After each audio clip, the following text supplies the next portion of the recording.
St. Louis Cardinals are swept out of Tampa Bay. They have to refresh their memories as they head home to face off against the Cincinnati Reds tonight. Mikolas was outstanding Thursday. Shout out to him. We'll look forward to see what we can get from Pallante tonight as well. And also talking a little bit about Cardinals All-Star voting on today's episode of Locked On Cardinals. You are Locked On Cardinals, your daily St. Louis Cardinals podcast, part of the Locked On Podcast Network, your team every day.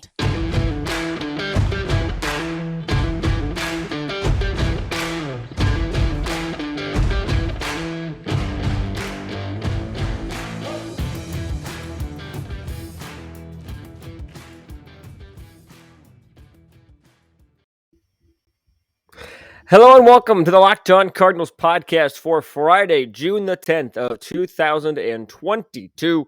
Happy Friday, everybody. Glad that you have made it to Friday. Thanks for tuning in to this episode of Locked On Cardinals. Thank you for making it your first listen of the day, each and every day, Monday to Friday. I am the host of the show, Lucas Smith, at LJ Fastball is my Twitter handle. You can find the show on Instagram and Twitter as well at LO_Cardinals.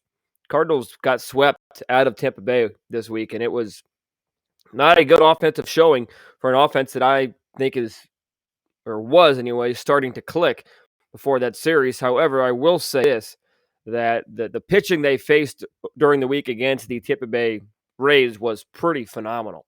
Springs was really good. Kluber still finds ways to get outs, and McClanahan might be an early AL Cy Young Award favorite. So they weren't facing too many slouches in Tampa is basically what I'll say there. But not to excuse anything, but that's kind of the theme I take away from the series in Tampa Bay was that the pitching just, the better pitching won is basically how I look at it, even though the Cardinals pitching on games 1 and 3 really turned in pretty nice outings for starters. So we'll talk about that on today's episode.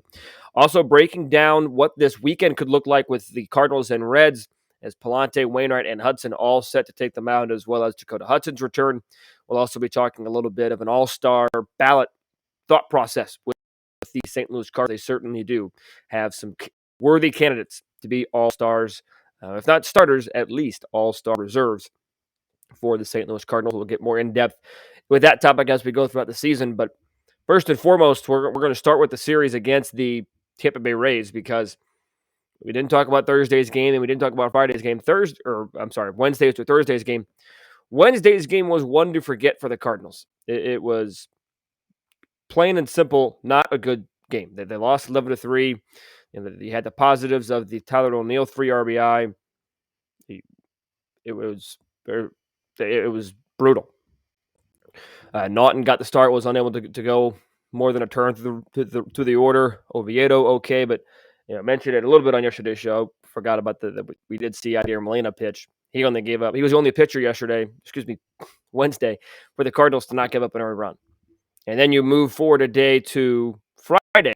The offense scores a run for Miles Mikolas via an error. Miles Mikolas was about as good as you could have asked a pitcher to be, but McClanahan was simply better, as he gives up an unearned run in 8 innings. Miles Mikolas gets credited with the complete game because the bottom of the ninth was not played. But we're going to highlight Miles Mikolas because he was phenomenal. The only blemish to his record, really, was the 2-run home run by Ji-Man Choi. But in 8 innings, he only gave up 3 hits to 2 earned runs on the home run that I mentioned. 0 walks, 9 punch-outs, and get this, 85 pitches. 85 pitches in 8 innings. That is about as dominant as you can be. His stuff was electric. The Rays looked all out of sorts. Mikolas even fielded his position well on one of the groundouts to get Kevin Kiermaier. That was one of the hits he gave up, was a little dribbler that Mikolas fielded. Kiermaier rounded first. Oh no, went back. Mikolas was right there at the bag, tagged him out. Outside of Choi, the Rays had no shot against Mikolas. The only problem was, against McClanahan, the Cardinals had no shot against the Rays, because McClanahan was as good, if not better, than Mikolas when you look at the box scores. He goes 8 innings, gives up just 2 hits, a double to Albert Pujols that was a little bloop double, as well as a single to Nolan Arenado. He gave up an unearned run, walked 1, and struck out 9. He was filthy dominant. Cardinals had some hard-hit baseballs tonight, or on Thursday afternoon, rather. And the one I remember the most really was the Tommy Edman line drive into right center field. So not making excuses, not saying the Cardinals, the Rays are not saying that the Rays only won because of luck or anything of that. I'm not trying to take anything away from McClanahan's outing, but you do have to look at that outing and say, well, he gave up some hard contact and was able to use his defense effectively, because that is what the Cardinals pitching plan is. Yeah, you might give up some contact, but you have really good defense behind you, and the Rays put up some really good defense despite the error, which was actually 2 errors. One was on catcher's interference, and the other one was to McClanahan himself. So everybody else really played pretty well. They also got one double play in that game as well. So it was really an overall solid game for the Rays, but Mikolas stepped up. And, you knew that the next day you're going to have Pallante start. As he gets the ball tonight against the Reds, you don't know what he's going to give you. Is he going to be able to give you 5 innings, 4 innings, 2 innings, 3 innings? He stretched out to go 5, I think. I'll talk about him a little bit more in segment number 2, but at the same time, he hasn't gone more than 4 this season. So the bullpen was depleted. You used Helsley and Gallegos in a loss on Tuesday. You didn't want to have to use them in another loss in a close game on Thursday. Mikolas just says, all right, boys, I got it. And now it sets up the bullpen extremely well, because you have Genesis Cabrera fully available, more than likely, after the 58 pitches he threw on Sunday Night Baseball. Gallegos and Helsley, 100% available, more than likely as well. So you have your 3 guns available in front of Pallante. Now, you might want to, piggyback Pallante a little bit. Maybe if he's only able to go 3 innings or 4, then you bring in another long reliever to go 3 or 4, 2 or 3 innings. Maybe Oviedo's that guy. I don't know. But this bullpen now is rested because of what Miles Mikolas was able to do on Thursday afternoon. He was phenomenal. It was about, there were very few positives from this series against the Rays. It's hard to find positives when you get swept. And the Cardinals were able to find just a few. You got the positive of Dakota Hudson. Gallegos and Helsley, I guess you could throw that as positive, but that was really as advertised. Harrison Bader on Tuesday night was positive. Tyler O'Neill's Wednesday performance was positive, driving in 3. And Miles Mikolas was another positive. Outside of that, not a lot of success for the Cardinals in St. Petersburg this week, as the Rays find a way to sweep the Cardinals right out of Florida. So on the trip, you take 3 out of 5 against Chicago, and then you lose 3 in a row to the Rays. So all in all, a net negative road trip. Like I said, the 3 wins plus the 5 losses. So 3 and 5 on the road trip. It's an overall negative road trip, but still some positives to gain out of it, which I just talked about. And you got the positives of the offense, at least in the Chicago series, finding ways to win games, coming back late in games, scratching, fighting, clawing their way back, able to win games that really they wouldn't have won, in my opinion, 3 or 4 weeks ago. So it was a sweep. It was an ugly second series in the road trip after a positive one over the weekend in Chicago. The biggest takeaway for me in terms of short term is that this bullpen is now well rested following Thursday's complete game by Miles Mikolas. Now, you could still argue that who you have in the bullpen might not be extremely top notch. You say Verhagen, Whitgren, names like that, but the bullpen is rested, and the big part really is that the big 3 are rested. And I know that last year we talked a lot about the big 3. This year, it's still that same theme, with Pallante being forced to go to the starting pitching role with a couple injuries, but that's a good thing with the Reds coming in town, because I know that the Reds are the Reds. They're last place in the National League Central, so we'll talk about them here in segment number 2. So I understand that the Reds are the Reds and they're a bad team and yada, yada, yada. But at the end of the day, this is a divisional matchup, and the Reds and Cardinals always play close baseball, it seems, at least in terms of a series. So the bullpen needs to be rested, and Mikolas he did his job yesterday, plain and simple. He had a couple of rough starts. He didn't know he was kind of shaky, especially against the Cubs. He got it through 5, but was able to be dominant in 8 innings against the Rays. He'll next pitch against the Pirates in next week's series at Busch. So positive for Mikolas. The key now is to continue that positivity. I know we're not going to get 8 innings of 2-run baseball from Mikolas every time out. That's unrealistic to expect that.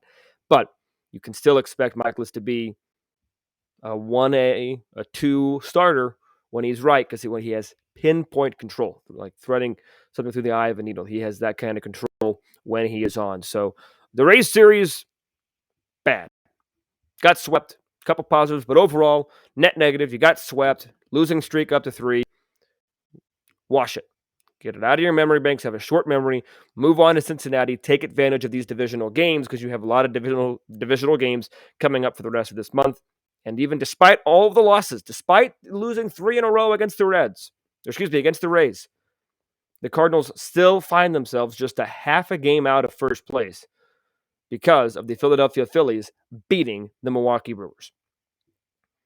So even though the Cardinals have underperformed this week, or at least in the 3 games that they've played, they still find themselves well within striking distance of first place. A win tonight against the Reds and a loss tonight for the Brewers against the Nationals puts them in first place because the Brewers have lost 6 in a row. So we'll talk about this upcoming series against the Reds coming up here in just a moment. But first, as the sun comes out and small businesses are back in business, LinkedIn Jobs wants to make it easier for you to grow your team.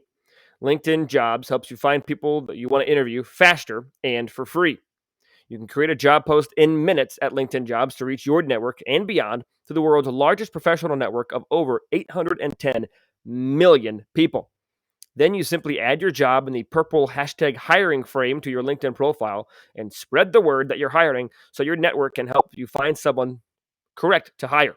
Simple tools like screening questions make it easy to focus on candidates with just the right skill sets and experience so that you can quickly prioritize who you'd like to interview and hire them faster.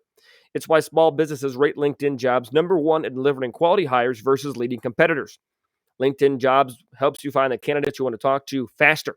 Because did you know that every week, nearly 40 million job seekers visit LinkedIn? You can post your job for free at linkedin.com/lockedonmlb. That's linkedin.com/lockedonmlb to post your job for free. Terms and conditions apply. 3-game set with the Cincinnati Reds this weekend as the Redlegs come to town for a 3-game set. Before we talk about that, I do have an important favor to ask you guys because we here at the Locked On Podcast Network want to make these Locked On podcasts as best as we can for you, the listener. So we've created a survey to tell us what you like and don't like about your favorite Locked On podcast to help make them better. It's your opportunity to help us make these podcasts better for you. You can take the survey at lockedonpodcast.com/survey. Do it right now to get started. It won't take you very long. Everyone that completes a survey can qualify for a chance to win 1 of 10 $100 Ticketmaster gift cards. Take your audience survey today. Go to lockedonpodcast.com/survey. Thank you in it for your help. We really do appreciate that because it helps make these podcasts better each and every day. So like I mentioned, Redlegs are indeed in town, and they come in 4-6 in their last 10. They've lost 2 in a row. They're 20-37, 12 games out of the first place Milwaukee Brewers, just 10.5 out of the wild card. They scored 252 runs and given up 306 for a -54 run differential. They're expected to be 23-34, so maybe they run into some bad luck. 12-17 at home, but they're 8-20 on the road and 11-24 against teams with above 500 record. They have a 3-game set again with St. Louis today. The Reds are a team that traded, it seemed like everybody that was talented in the offseason. You saw Suarez go. You saw Sonny Gray go. You saw Winker go. Barnhart go. All these players that were really a part of what I thought could have been a playoff caliber team. Last year's record would have made the playoffs based on this year's playoff structure. But nevertheless, Reds decide to blow it up, and they are what they are. 20-37 as they and the Cubs are trying to stay out of last place in the National League Central.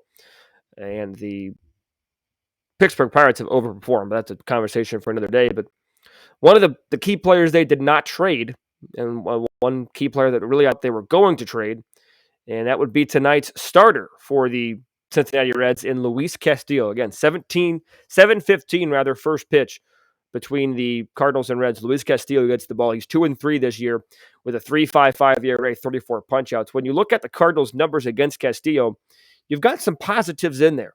Nolan Arenado, 286 and 21 at-bats. He's got 2 RBIs. Harrison Bader's hitting 415 at-bats with an RBI. Tommy Edman is hitting .308 and 26 at-bats with an RBI.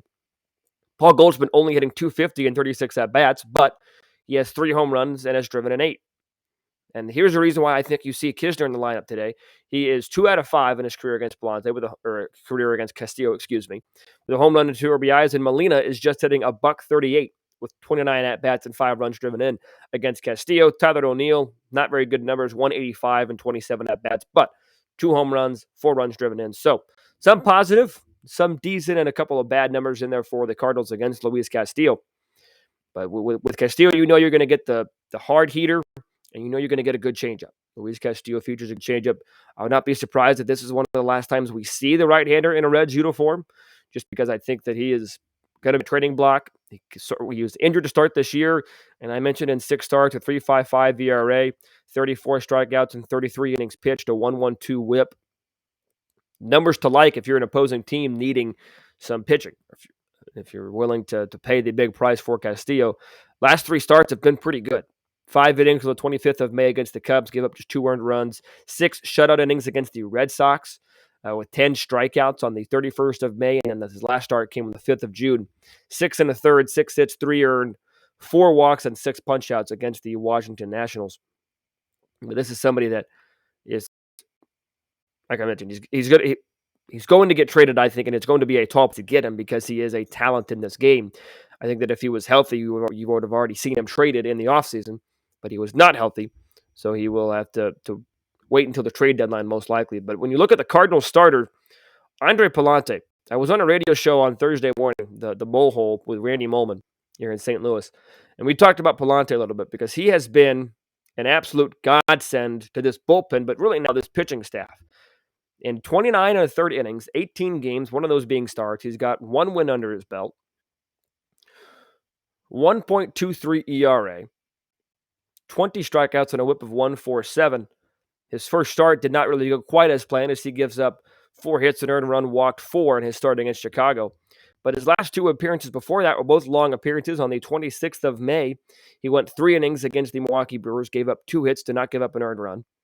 And then on the 30th of May, on Memorial Day against the Padres, he pitched 3 1/3 innings in relief, got the win in that game, gave up 5 hits, which charged an earned run, but that was given up after he had exited the game and struck out 5.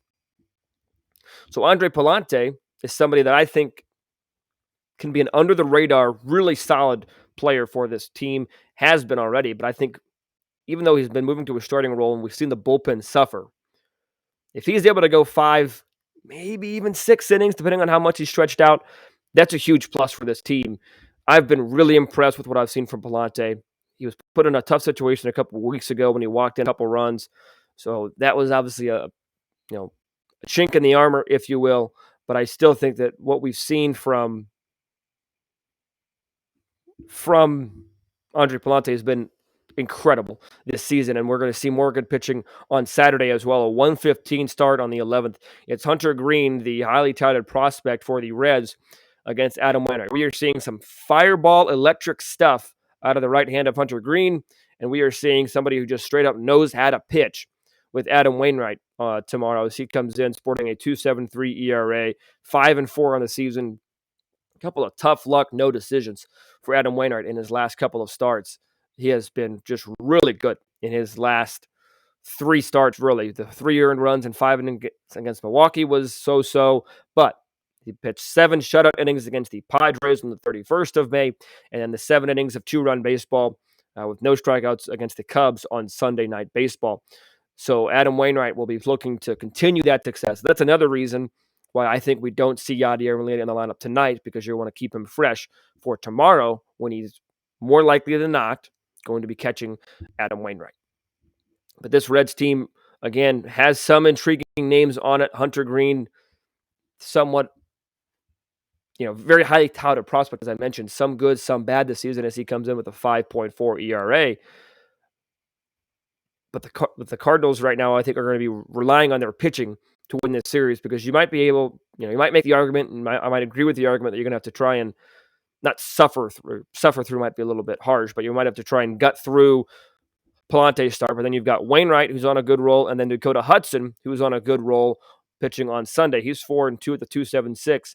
The Cardinals will be facing off against Graham Ashcraft right-hander for the Reds. He's 24 years old. He's got 4 starts this year and has impressed. 3-0 with a 1.14 ERA in 23 and 2/3 innings pitched. So I think that with who the Reds have on the mound for this weekend, they have some upside on all of them, especially Castillo.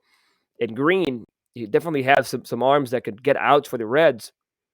So I think the Cardinals are going to have to rely on their pitching this weekend to win this series.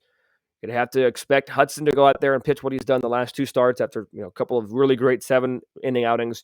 You expect Wainwright to continue his success as well on Sunday, just to get through Pallante's start. That's not to doubt Pallante. That's not to say I don't think Pallante should be starting. That's just to say I'm more confident in Wainwright and Hudson in giving you length from the starting role more than I am Pallante for tonight. That said, I think that this offense bounces back. You've seen 3 straight games now of this offense struggle against really good pitching.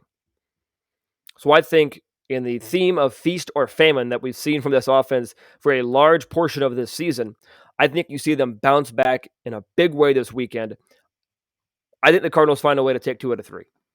I really do. The Cardinals have the right starters on the mound this weekend. Maybe you would have liked to see Mikolas tonight instead of Pallante. You could make that argument, but this pitching staff is really good for this weekend. I think the Cardinals find a way to win 2 out of 3. So we'll see if I'm right, but let me know in the YouTube comment section what you think. Email lockedoncards@gmail.com. But I just think that this offense is going to bust out in a big way this weekend, especially if they're able to get Dylan Carlson back. At the time of this recording, nothing's official. But Dylan Carlson has been reported the last couple of days that he'll be back for the homestand this weekend against the Cincinnati Reds. So I am predicting a series win for the Cardinals this weekend against division rivals Cincinnati Reds. So when we got a couple of great messages to share, and then after those messages, we'll talk about the Cardinals All-Star voting and quick thoughts on Yadier Molina and Albert Pujols. So we'll talk about those 2 gentlemen coming up here in just a moment. But first, I want to tell you about our new partner, and that is AG1 Athletic Greens. What is this stuff?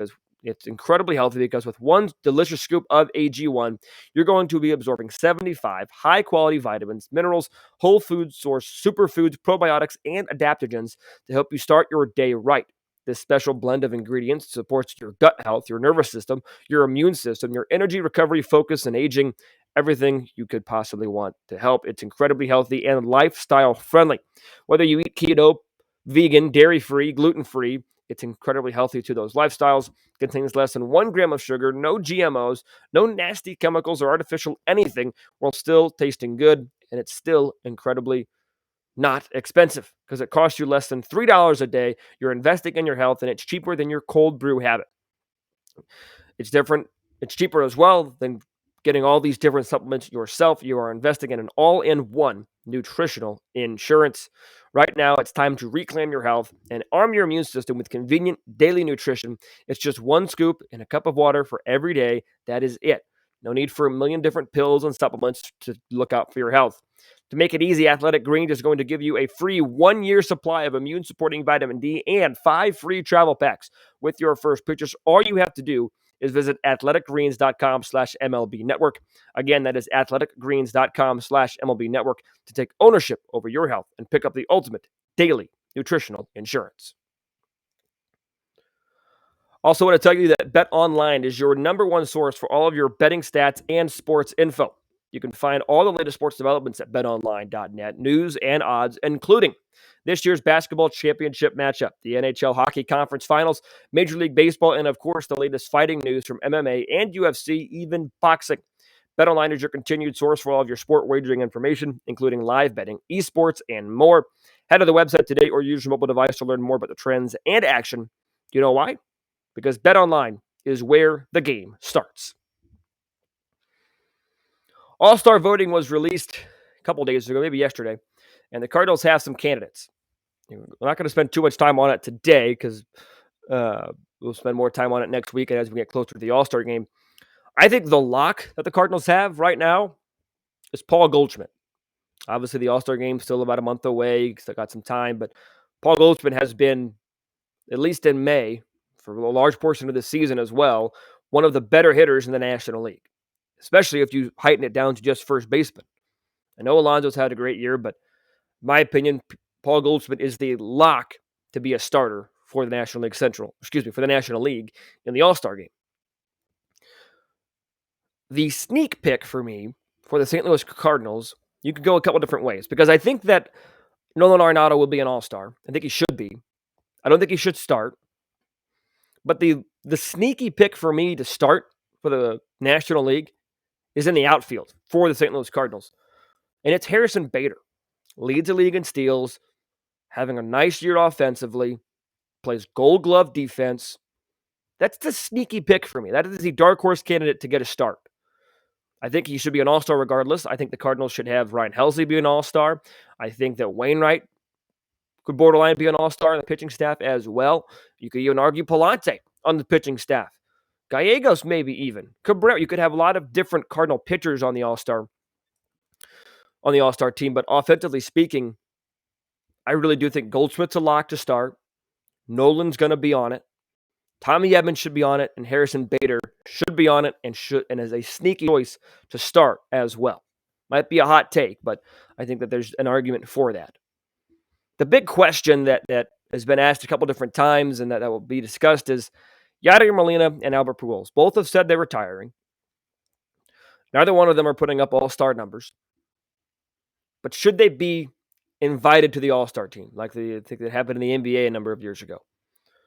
Commissioner's pick. In this situation, if you invite one, you have to invite both. And I love Yachty, and he has been one of the greatest catchers of his generation.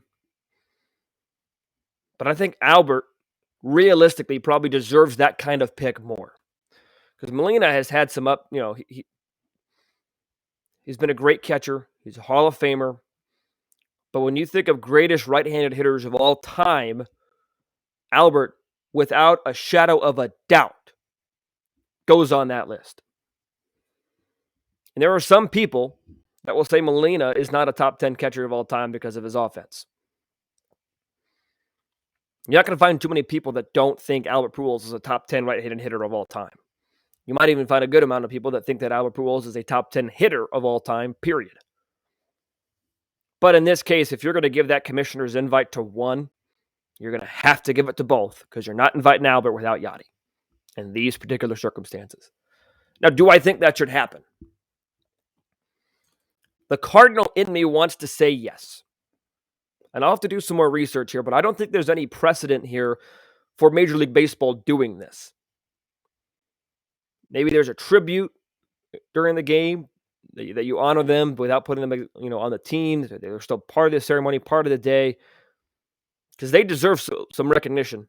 They really do. They put in tremendous careers trying to get a championship together one last time. They deserve recognition. I just don't know if putting them completely on the All-Star team is the way to go. So that's kind of just a little bit of brief preview of some conversations we'll be having over the next couple of weeks and next month or so before the All-Star game. Let me know who you think should start for the Cardinals on the All-Star team. Let me know who you think should be there. Let me know what your thoughts are on the commissioner's pick or inviting Albert or Yachty on the team. I want to hear your thoughts. Email lockedoncards@gmail.com. Drop a comment in the YouTube section. DM me on Twitter at LJFastball. DM the show on Twitter or Instagram at LO_Cardinals. Many ways to reach out. So that's going to do it for this Friday episode. Thanks for tuning in, everybody. Be sure to listen to Locked On MLB next before you finish your podcasting listening for the day. Be back on Monday to recap the Red Series and talk about the Pirates series. Talk to you then. But before I do that, be sure to stay safe, stay well, and have a fantastic rest of your day.